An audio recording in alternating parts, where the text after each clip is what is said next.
Hello, this video is for all you, I gotta find out what's wrong with it and I want to fix it myselfers.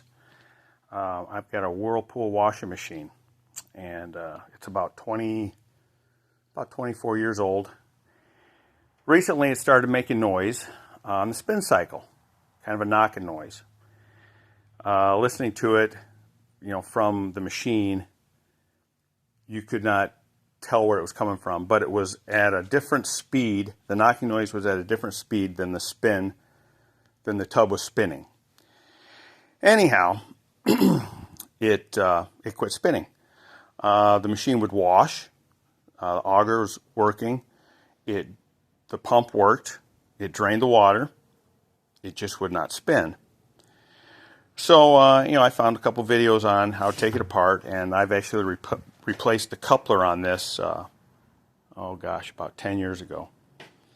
And the machine's been working fine ever since. Anyhow, so I get the drive motor out, which there's several videos on that you can find. And most of them were talking about the clutch. Well, I'm looking at the clutch, and everything looked fine with the clutch. So, I'm turning the motor here, and I'm not seeing a whole lot of activity on the shaft. If you can see, the shaft is not moving. And so when it was trying to spin, you could hear a kind of a grinding noise, which usually a grinding noise is never good. So anyways, I took it out and took it apart, and this is what I found.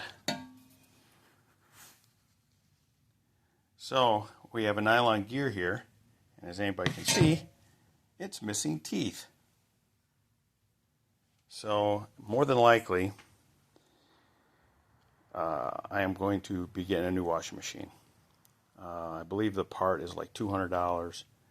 I'm just not sure if it's worth putting this one back together.